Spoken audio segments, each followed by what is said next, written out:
आपकी प्रॉपर्टी के प्रायोजक हैं देसवाल ग्रुप।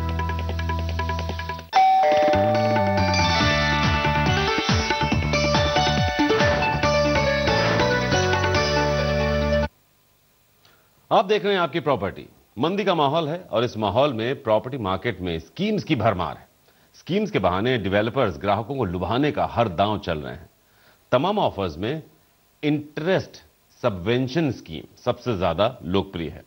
तो ये कितना फायदेमंद होगा आपके लिए और ये ऑफर क्या है और इसमें किन किन बातों का आपको ख्याल रखना चाहिए, हमने इसकी गहरी पड़ताल की। प्रॉपर्टी मार्केट में है स्कीम्स की बहार।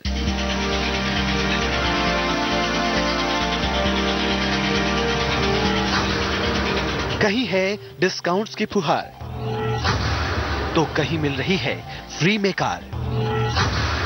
ईएमआई में छूट का भी है उपहार। लेकिन क्या रखें ध्यान, कितने सही है ये औजार।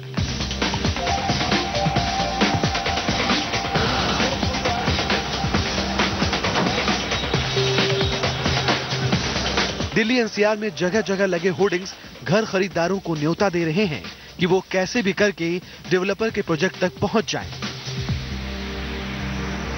मौजूदा हालात में डेवलपर्स के प्रोजेक्ट्स तक ग्राहकों को खींचने में सबसे ज्यादा कामयाब स्कीम है इंटरेस्ट सबवेंशन स्कीम, यानी 2080 या 1090-10 स्कीम। एनसीआर में शायद ही कोई ऐसा डेवलपर हो जिसने इस स्कीम पर दांव नहीं लगाया है। घर बेचने के लिए हर तरह का फॉर्मूला लगाने वाले डेवलपर्स भी इस स्कीम की तारीफ करते नहीं थकते। कि आज की तारीख में जो स्कीम्स चल रही है ना, वो सारी की सारी यूजर फ्रेंडली है। बीच में क्या था, मार्केट में एक इन्वेस्टर बहुत ज्यादा एंट्री कर गया था, तो जिसकी वजह से यूजर को बहुत हाई प्राइसेस पे चीजें मिल रही थी और यूजर्स मार्केट से गायब हो गया था। आज की तारीख में एंड यूजर फिर से अवेलेबल है और उसके लिए जितनी भी स्कीम है सारी एंड यूजर फ्रेंडली है। कोई बेवकूफ बनाने वाली या वैसी स्कीम नहीं है। अगर आप देखिए जैसे इंटरेस्ट सबवेंशन है, आज कोई भी एंड यूजर है वो बेचारा या तो किराए के घर में रह रहा होगा, तभी तो वो अपना नया घर खरीदना चाह रहा है। अब उसको वो लोन देके उसे बिल्डर की भी पेमेंट करनी है और अपना इंटरेस्ट भी बेयर करना है। तो अगर आज इंटरेस्ट सबवेंशन स्कीम उसे मिल जाती है तो उसके ऊपर से एक हेडेक हट गया कि भाई मेरे को आज इंटरेस्ट पे नहीं करना, सिर्फ और सिर्फ मुझे अपना मकान का किराया देना है जो वो शुरू से देता आ रहा है। जब पोजीशन आएगा तब मुझे अपना इंटरेस्ट देना पड़ेगा, तो मेरा मकान का किराया खत्म हो जाएगा। तो उसके लिए तो काफी कुछ बेनिफिशियल है ये। अगर आपको भी ये स्कीम लुभा रही है तो हम आपको बताना चाहते हैं वो चंद सावधानियां जिनका ध्यान रखने से आप डेवलपर की धोखाधड़ी का शिकार नहीं होंगे। इस स्कीम में घर लेते वक्त आप देख लें कि डेवलपर ने पोजीशन तक नो ईएमआई का विकल्प आपको दिया है, क्योंकि अगर 24 या 36 महीने तक नो ईएमआई स्कीम में आप घर लेते हैं तो बहुत मुमकिन है कि इस मियाद में कंस्ट्रक्शन पूरा नहीं हो पाएगा और तब आपको ईएमआई खुद से चुकानी होगी। अगर डेवलपर वक्त पर आपकी ईएमआई का भुगतान नहीं करता तो बैंक के रिकॉर्ड में आपकी क्रेडिट हिस्ट्री खराब होगी। डेवलपर को इससे कोई नुकसान नहीं होगा। अक्सर डेवलपर्स ब्याज दरों में बढ़ोतरी होने पर ग्राहकों से ही अतिरिक्त रकम वसूलते हैं और ये क्लॉज एग्रीमेंट में ध्यान से देखकर ही इस स्कीम के लिए जाएं। जानकारों का भी मानना है कि नो ईएमआई स्कीम पोजीशन के करीब पहुंच चुके प्रोजेक्ट्स में तो सफल कही जा सकती है, लेकिन नए लॉन्च प्रोजेक्ट्स में इस स्कीम के तहत घर लेने से पहले जोखिम की पड़ताल भी जरूर कर लें। नहीं, मैं नहीं मानता कि ट्रैप है, लेकिन हमें ये देखना है कि कुछ भाई लोग बिना कैलकुलेशन के, कुछ हमारी रियल एस्टेट फर्म्स बिना कैलकुलेशन के सबवेंशन स्कीम लेके आ गई हैं, जो कल को मुझे नहीं समझ में आता कि जिन रेटों में आज वो मार्केट कर रहे हैं वो प्रोजेक्ट को पूरा करके फ्लैट को हैंड ओवर कैसे करेंगे। हमें ये देखना पड़ता है सबवेंशन स्कीम में कि अगर हम इस एरिया में शुरुआत कर देते हैं सबवेंशन की, फिर बहुत मुश्किल होता है प्रोजेक्ट को पूरा करना। अगर आपका स्ट्रक्चर पूरा तैयार है और फिनिशिंग में पोजीशन देने में आपको 6 महीने से 1 साल का समय है, तो उस टाइम अगर आप सबवेंशन लेके आती है तो ये सबके लिए भले की बात है और इससे बढ़िया प्राइस पॉइंट पे किसी भी कस्टमर को ये स्कीम नहीं मिल सकती।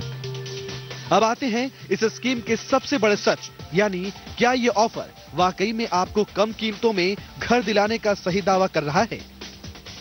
ग्राहकों से ज्यादा ये स्कीम डेवलपर्स के लिए फायदेमंद है, क्योंकि जहां कंस्ट्रक्शन के लिए 20 से 22% की दर से लोन मिलता है और वो भी बेहद मुश्किल से, वहीं इस स्कीम में उन्हें होम लोन के रेट पर ही कर्ज मिल जाता है। और अब सबसे बड़ा सच, इस स्कीम में घर लेने पर डेवलपर आपसे बेसिक सेल प्राइस के तौर पर सामान्य ग्राहकों के मुकाबले ज्यादा रकम वसूलते हैं, यानी आपकी ईएमआई के भुगतान के लिए आपकी ही रकम का इस्तेमाल किया जा रहा है। साथ ही अगले 20 साल तक आप बढ़ी हुई रकम के मुताबिक ईएमआई का भुगतान करेंगे। डेवलपर्स खुद मानते हैं कि ज्यादातर स्कीम्स केवल ग्राहकों को भरमाने का एक तरीका है और उन्हें किसी भी तरह से सस्ता घर नहीं मिल पा रहा है। कुछ स्कीमें आप जरूर देखते हैं, लेकिन अगर जब आप उसमें डिटेल में जाते हैं तो इफ एंड बट्स बहुत सारे होते हैं।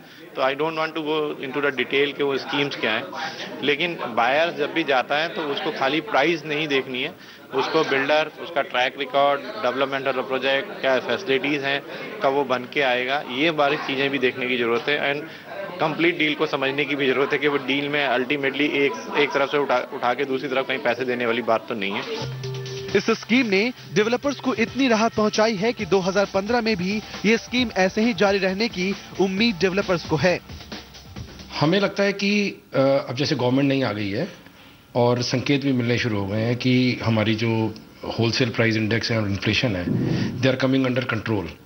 तो उससे एक उम्मीद तो जरूर बनती है कि आने वाले साल में इंटरेस्ट रेट कम होंगे, जिसका सीधा फायदा हमारे उपभोक्ता को पड़ने वाला है। और उसकी वजह से मुझे लगता है कि हलचल भी बढ़ेगी।